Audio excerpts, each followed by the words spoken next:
Krishna Kristaya Bhutale Srimate Bhakti Vedanta Swami Namine Namaste Saraswate Deve Gauravani Pracharine Nirvisesha Shuddhavadi Prasthadisharine Jaya Shri Krishna Chaitanya Prabhu Nityananda Shri Advaita Gadadhar Shivasadi Gaura Bhakta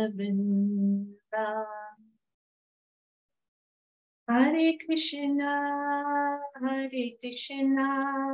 Krishna Krishna, Hare Hare, Hare Rama, Rama Rama, Hare Hare. Jaya Radha, Radha Radha, Jaya Radha Krishna, Krishna Radhe, Jaya Jaya Prabhupada, Prabhupada, Prabhupada, Jaya Jaya Prabhupada. Gurudev Maharaj Tila Prabhupada ki jai. Grantara Srimad Bhagavad Gita ki jai. Introduction prayer, page 1. Om Ajnanatimirandasya Jnananjana Shalakaya Chakshurunmilitam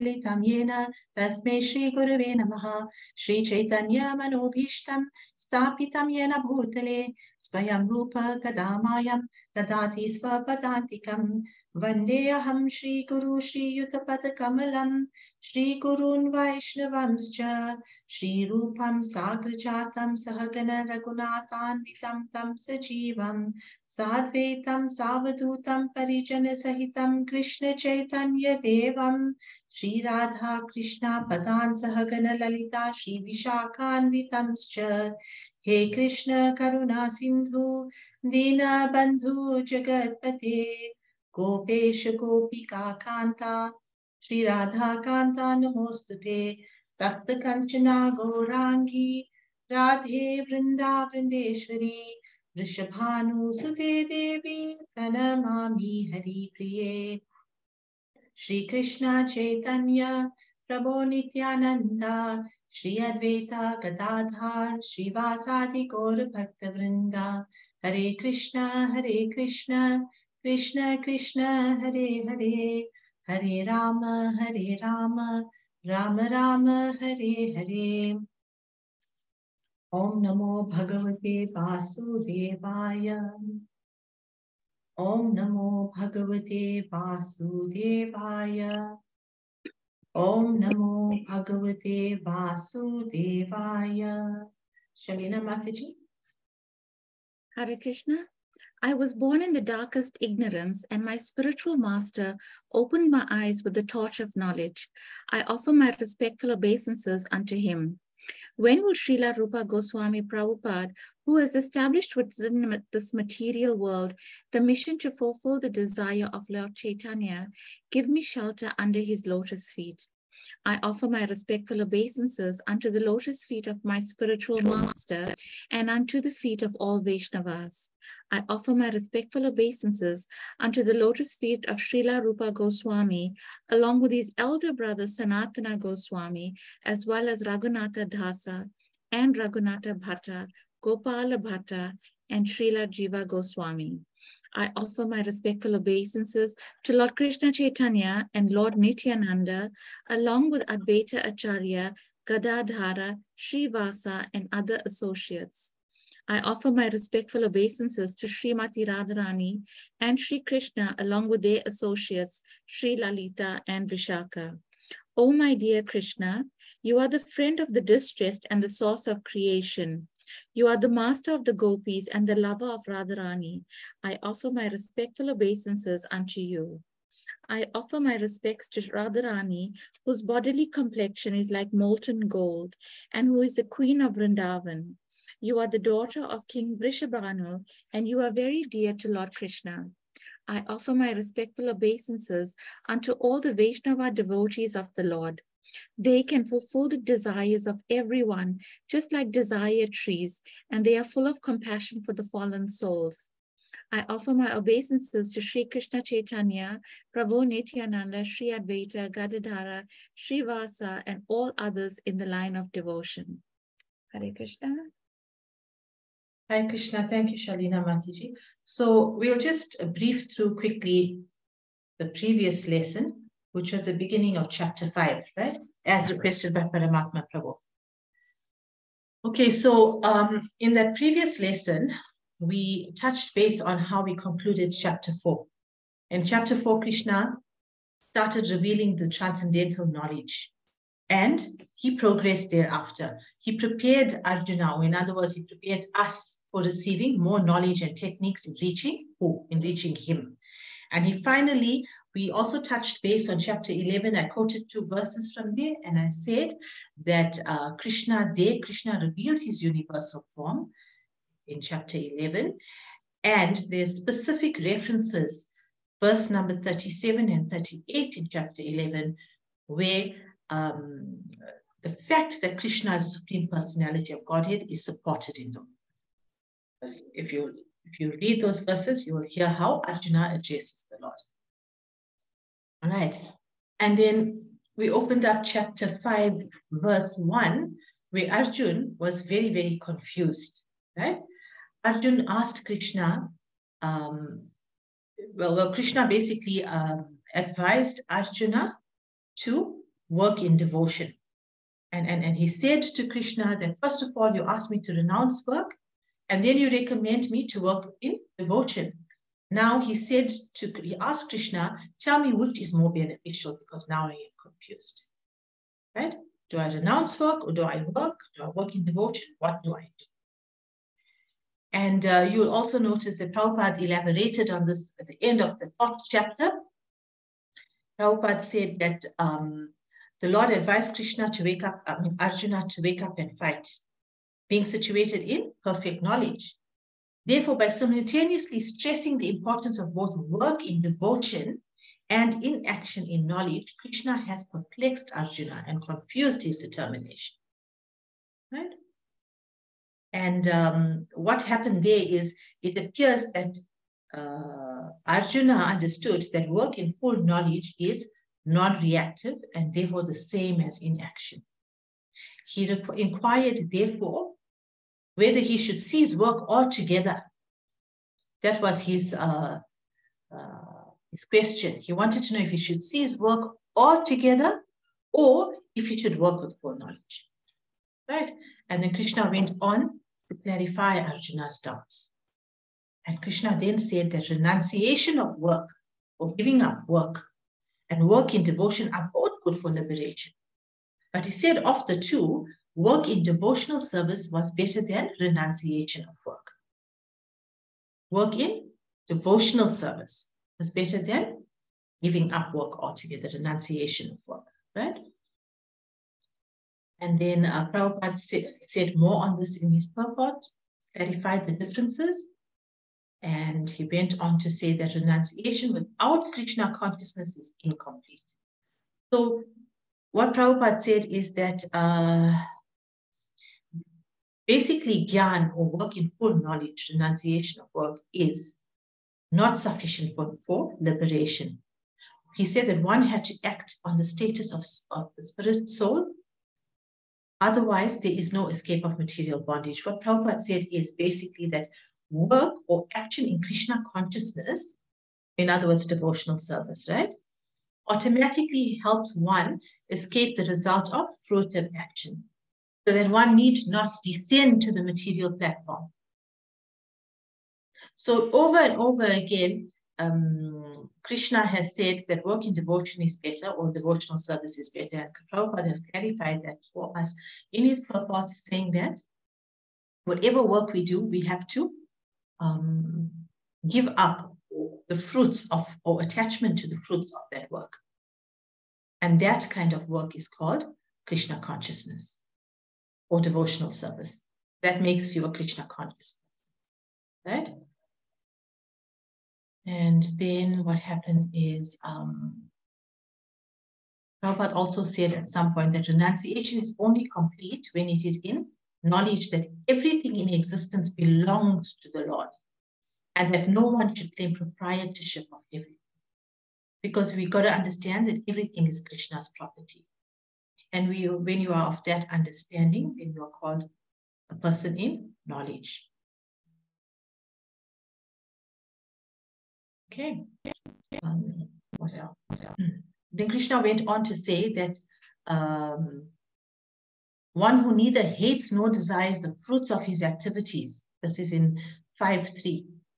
One who neither hates nor desires the fruits of his activities is known to always be renounced. And such a person is free from dualities and easily overcomes material bondage and is completely liberated.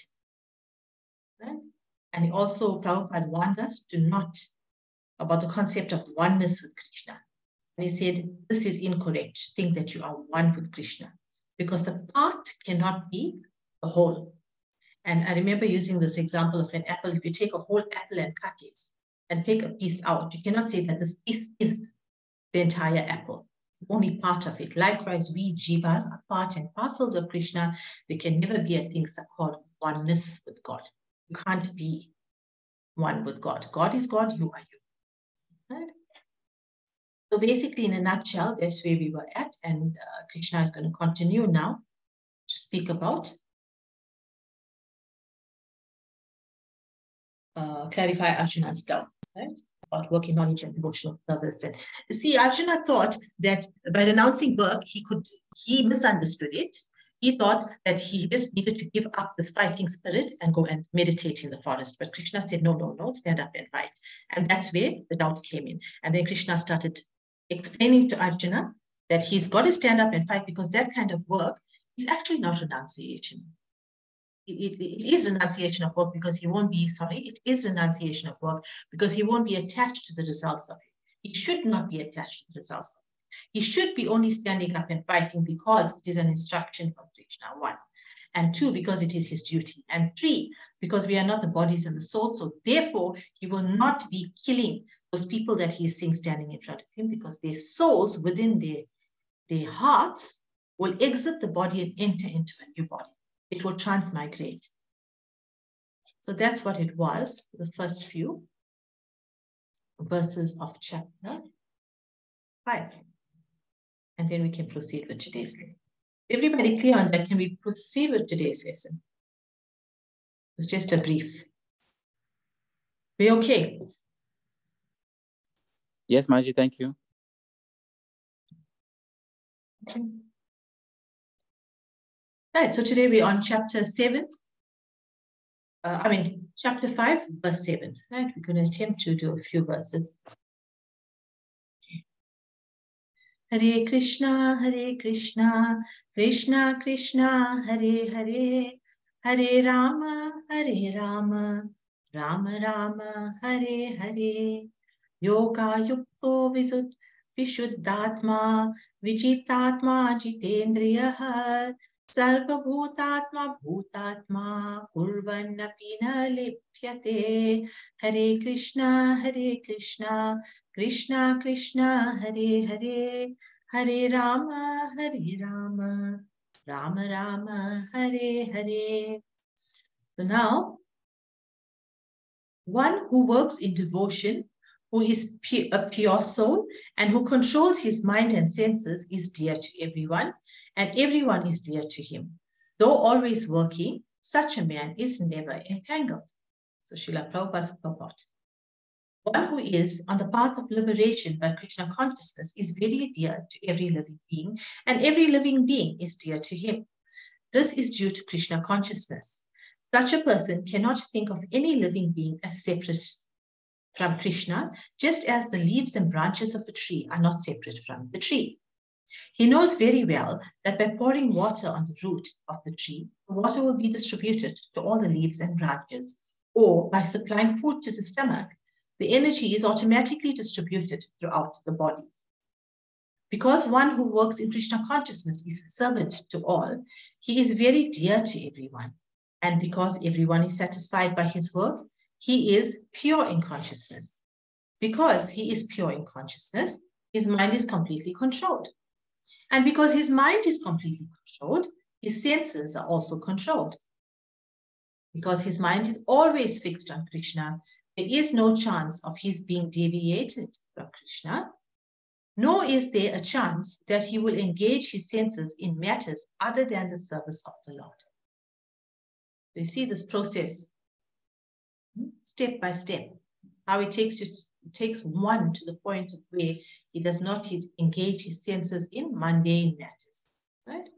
The Prabhupada goes on to say, he does not like to hear anything except topics relating to Krishna. He does not like to eat anything which is not offered to Krishna, and he does not wish to go anywhere if Krishna is not. Therefore, his senses are controlled. A man of controlled senses cannot be offensive to anyone. One may ask, why then was Arjuna offensive to others? That means in battle. Wasn't he in Krishna consciousness? So Arjuna was only superficially offensive because, as already explained in the second chapter, all the assembled persons on the battlefield would continue to live individually as the soul cannot be slain. So, spiritually, no one was killed on the battlefield of Kurukshetra. Only their dresses were changed by the order of Krishna, who was personally present. Therefore, Arjuna, while fighting on the battlefield of Kurukshetra, was not really fighting at all. He was simply carrying out the orders of Krishna in full Krishna consciousness. Such a person is never entangled in the reactions of work. So let's stop. So the meaning of not being entangled in the reactions of work means what? What does that actually mean to us? Anybody on the chat?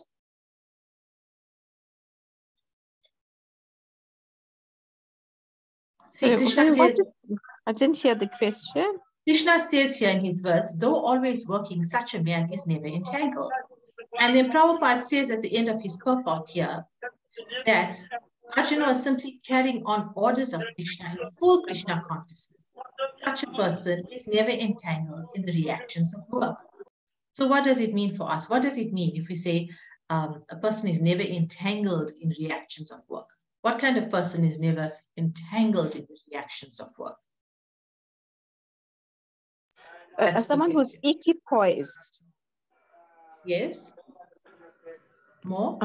Who's kind of neutral. Pain or suffering or happiness and joy is the same to them. Yeah, Krishna wants us to get at that stage. But also what Prabhupada is saying here, a person who is in full Krishna consciousness, right? So in other words, a person who is not entangled in the reactions of work is a person who is in full in Krishna consciousness. And the person who is full in Krishna consciousness is what? What kind of activity? What does he do with his daily activities? He offers it to Krishna. Dovetails it. Yes, that's it. He dovetails it to Krishna consciousness. He offers the fruits of his actions to Krishna. And therefore, he is not entangled. In simple, right? So that's what Prabhupada is getting us to do, right? Right, next, verses 8 to 9. Veronica, you want to read this?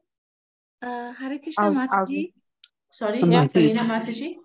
May I ask you to please share your screen so that if somebody doesn't have a copy of Bhagavad Gita... Oh, I didn't share today. Sorry, I forgot to share. I usually share. Huh? Thank you. Okay, let me share. Hare Krishna. Yeah, okay. I'm just sharing my screen here quickly. I think it's shared at the moment. Eh? Can everybody see that? We're in chapter 5, verse 8 and 9. Right? Now. Okay. Right. Sorry about that. Thanks, Shalina Mataji. Hare Krishna, Krishna Krishna Hare Hare, Hare Rama Rama Rama Hare Hare.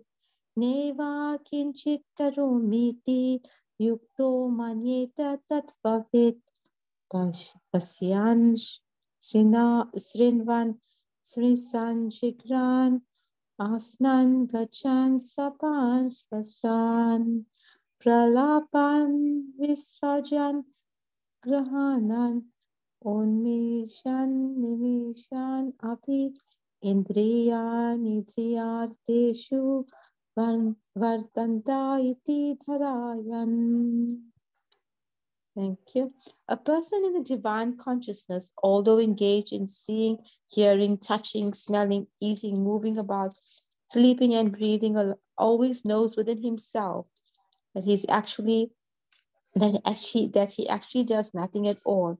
Because while speaking, evacuating, receiving, or opening or closing his eyes, he always knows that only the material senses are engaged with their objects and that he is aloof from them.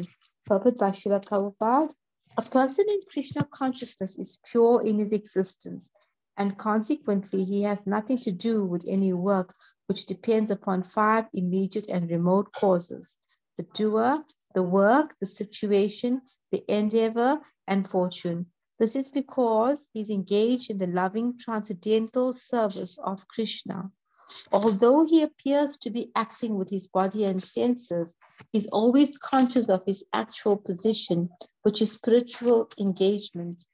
In material consciousness, the senses are engaged in sense gratification, but in Krishna consciousness, the senses are engaged in the satisfaction of Krishna's senses. Therefore, the Krishna conscious person is always free, even though he appears to be engaged in affairs of the senses. Activities such as seeing and hearing are actions of the senses meant for receiving knowledge, whereas moving, speaking, evacuating, etc. are actions of the senses meant for work. A Krishna conscious person is never affected by the actions of the senses. He cannot perform any act except in the service of the Lord, because he knows that he is the eternal servitor of the Lord. Hare Krishna. Thank you. Hare Krishna. Thank you. So here again, Prabhupada stresses and says that although he appears to be acting with his body and senses, he is always conscious of his actual position. Who is Prabhupada talking about? A Krishna conscious person, a devotee, right? In material consciousness, the senses are engaged in sense gratification. But in Krishna consciousness, it is the opposite. You are satisfying whose senses? Krishna's senses. That is our goal. Please Krishna, right? Okay, so a Krishna conscious person may appear to be acting, but he is not. Like Arjuna, let's come back to Arjuna now. It may appear that Arjuna is killing all these people, but Arjuna is not killing them. Arjuna is acting in Krishna consciousness because he's following the orders of the Lord. He is following dharma as well, which is duty. He's doing his duty. Right? Go to the next verse.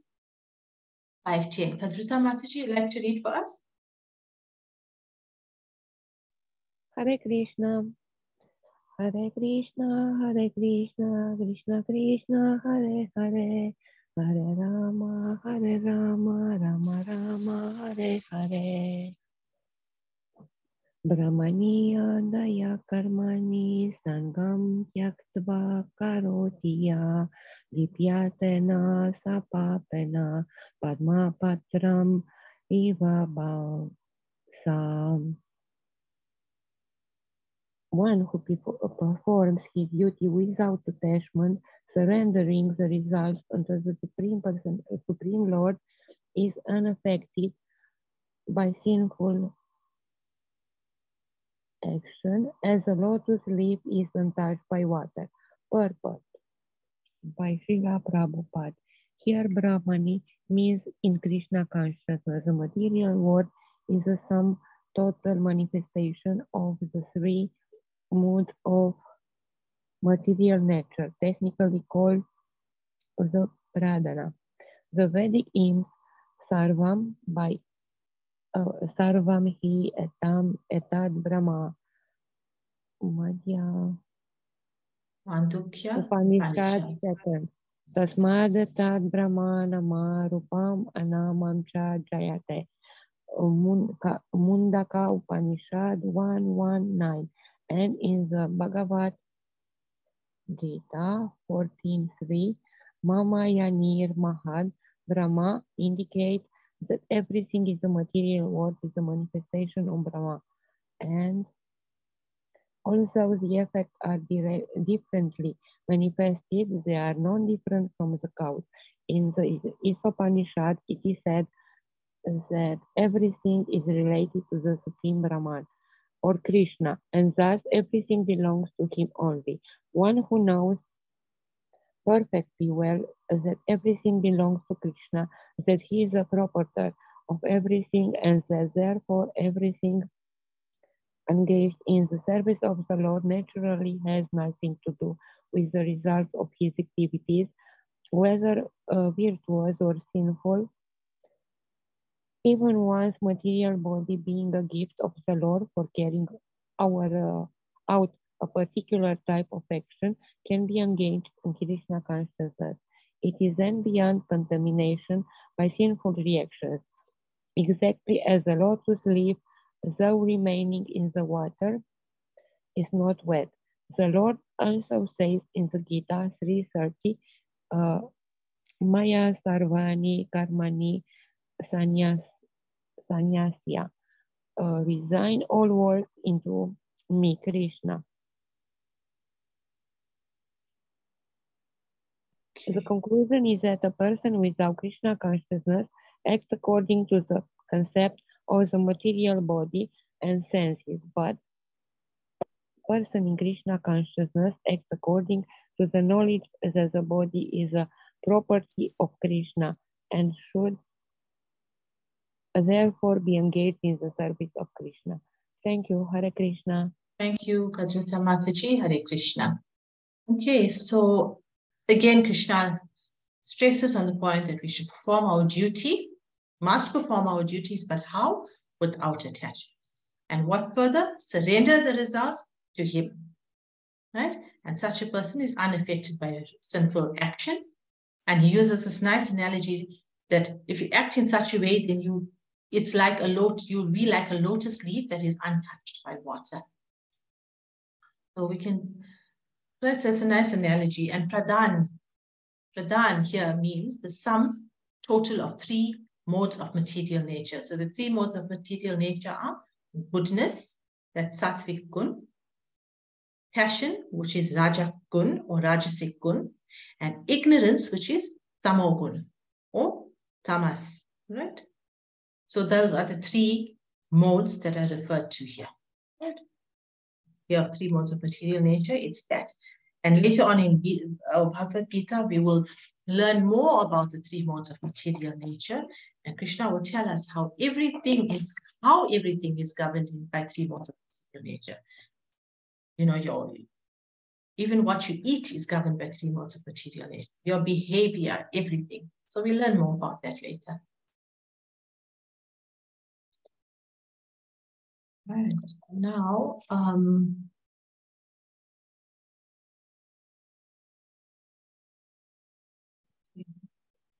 11. Huh? Who else wants to read? Verse 11. Anybody wants to read verse 11? Who didn't have a chance and would like to attempt? Welcome. Paramatma Prabhu, you can read.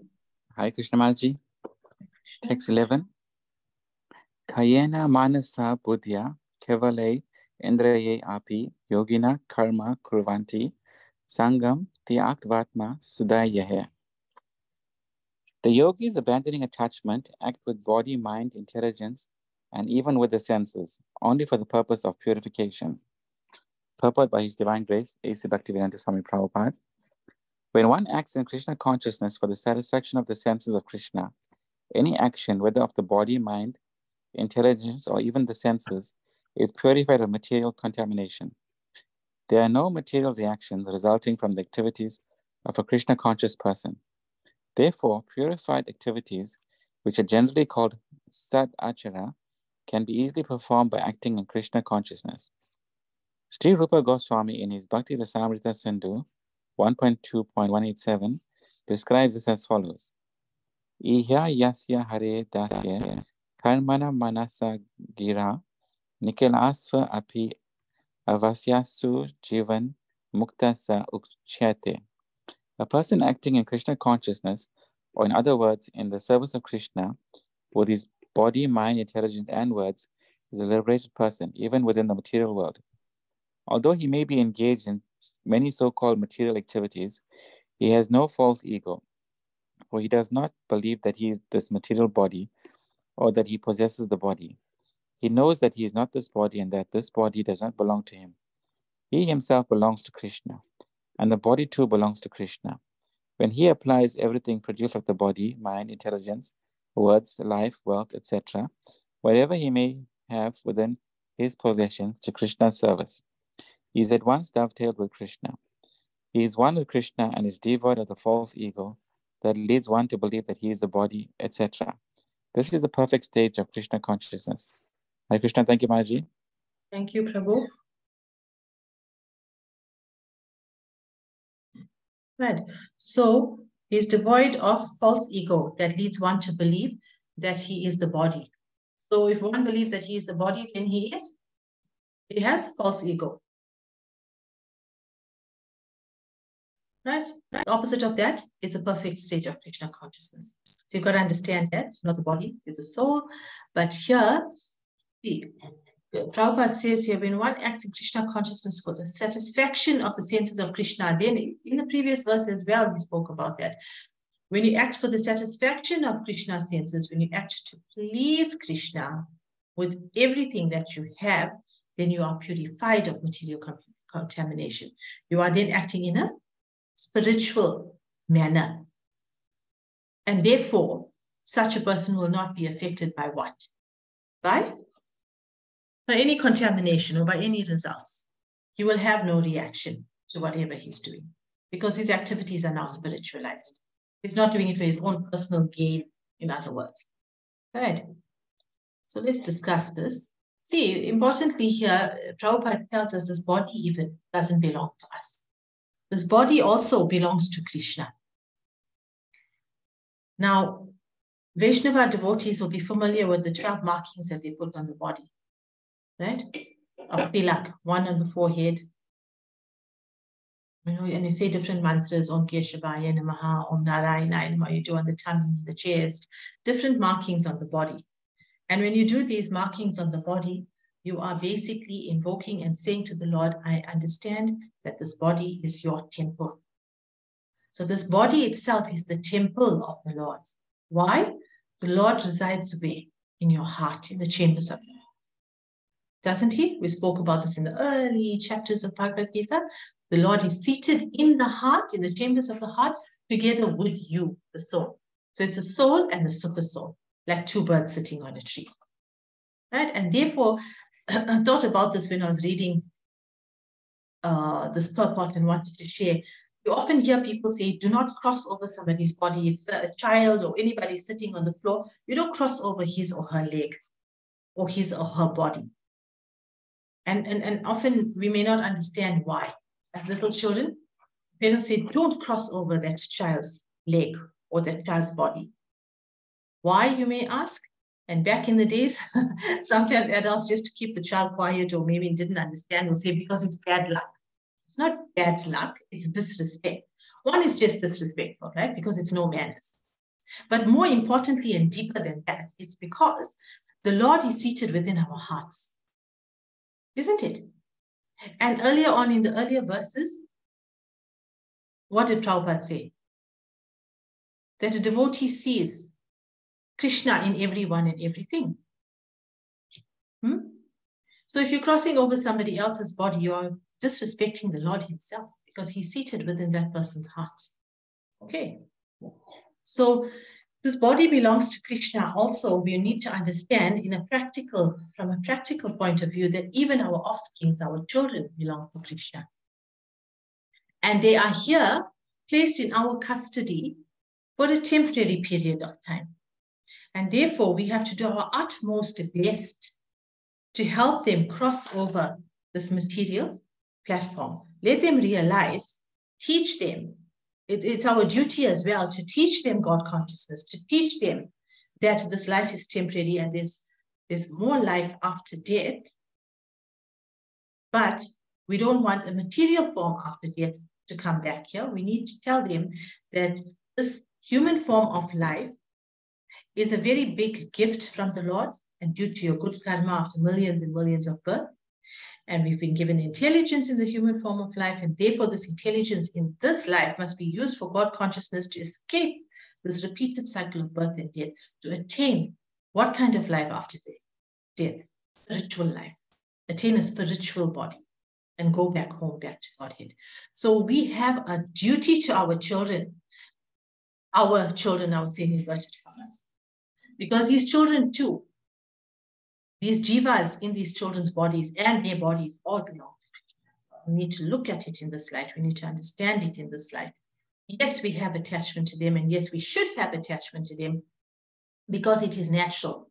But having attachment with that understanding is what is very important. And why only speak about our children, our spouses alike, our friends and relatives alike? We need to see God within their bodies, within their hearts. And we need to be respectful to them, because if not for anything else, at least for that.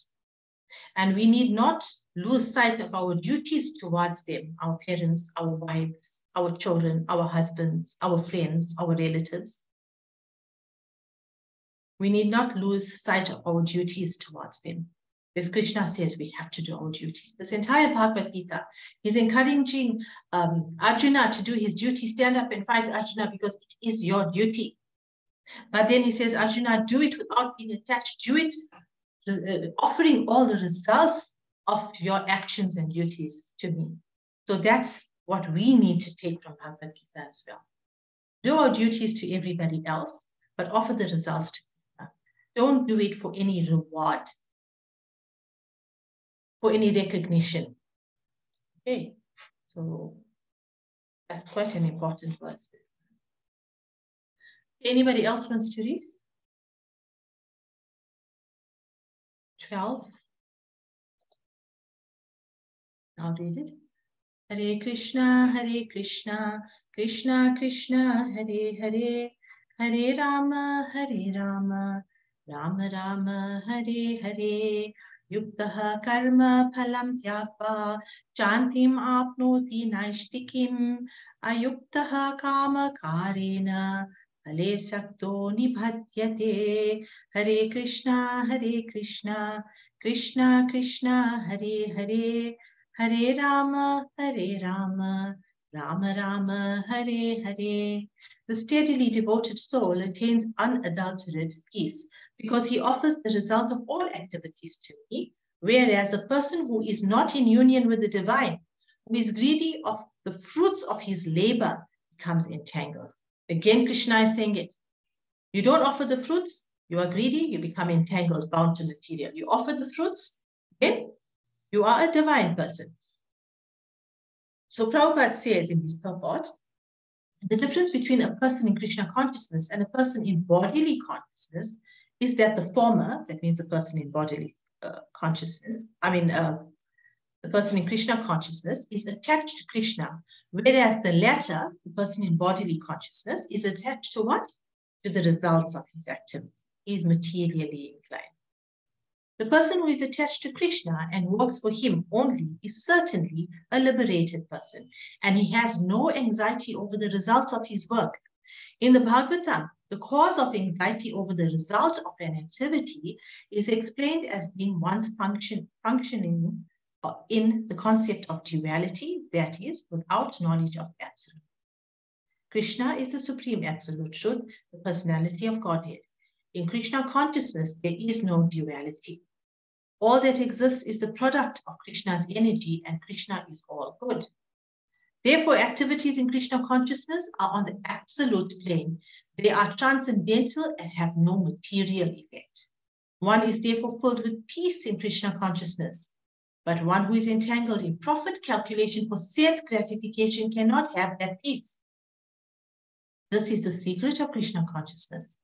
Realization that there is no existence besides Krishna is the platform of peace, and fearlessness. See how important this is. We've got to realize that there is no existence besides who? God, besides Krishna. And when you realize that, then that's when you attain peace and fearlessness. See, a devotee is generally not anxious.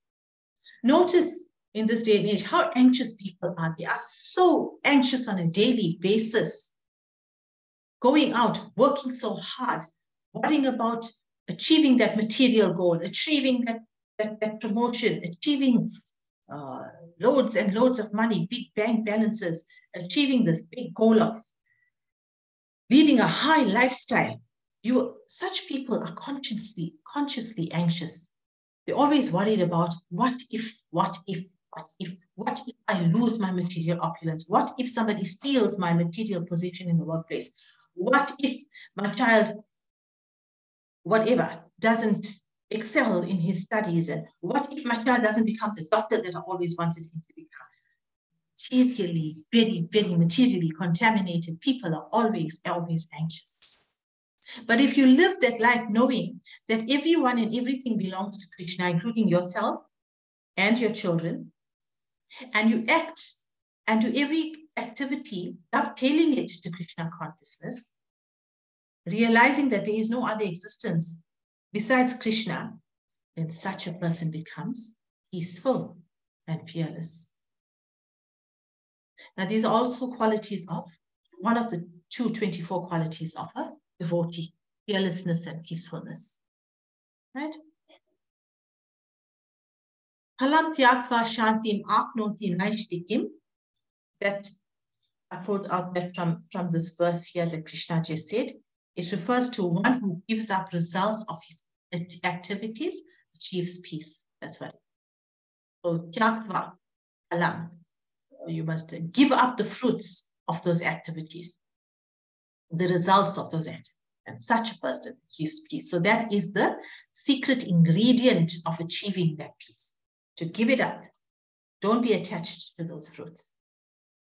Act in Krishna consciousness, bring up the results. Okay, we've got one more. I'm going to read it quickly so that I know we've finished what I've allocated for today's lesson, right? Hare Krishna, Krishna Krishna, Hare Hare, Hare Rama, Rama Rama, Hare Hare. Sarva karmani manasa sanyasyasate sukham vasi vasi navadvare pure dehi naiva kurvanna karayan. Hare Krishna, Krishna Krishna, Hare Hare, Hare Rama, Rama Rama, Hare Hare.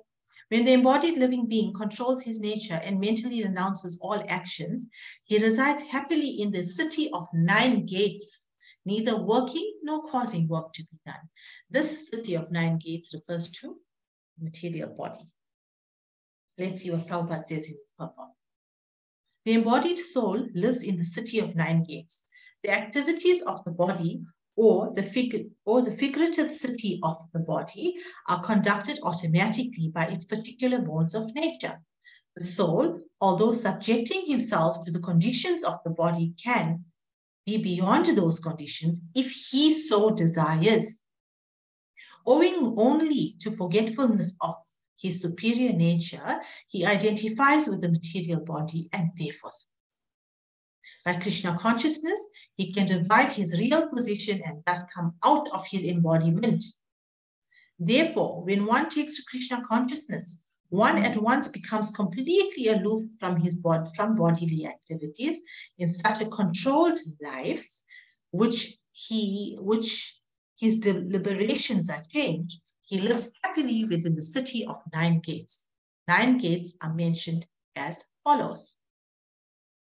Navadvare pure dehi hamsole lelayate vahi vasi sarvasya lokasya stavarasya charasya cha.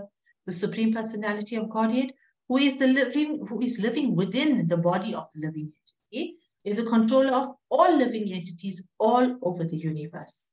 The body consists of 9 gates: 2 eyes, 2 nostrils, 2 ears, 1 mouth, the anus and the genital.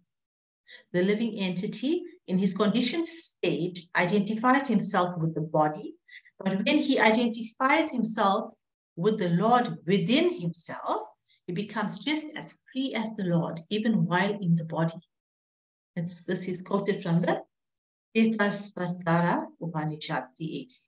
Therefore, Krishna conscious person is free from both the outer and inner activities of the material body. The 9 gates, as Prabhupada said here, are the 9 gates. The city of 9 gates refers to this material body.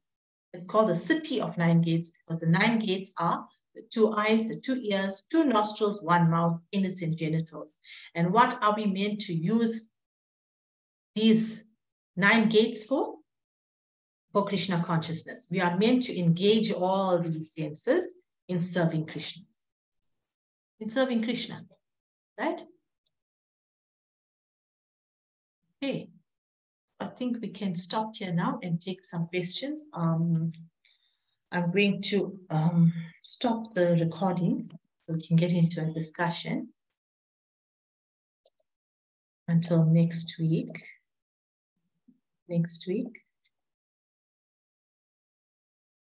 Sorry. Okay, Hare Krishna. So next week we'll pick up from chapter, verse number 8. We're going to get into discussion now, so I'm going to stop. Oh no, we did 8 and 9. What chapter? What verse did we stop at? Not following from my book. Text 14. We're picking up from 14 next week. Are we, Veronica? Yeah, text 14. You did text 13 now. I did 13. Okay, so next week, 14, dear devotees. So thank you for your attention. I'm stopping the recording. Hare Krishna.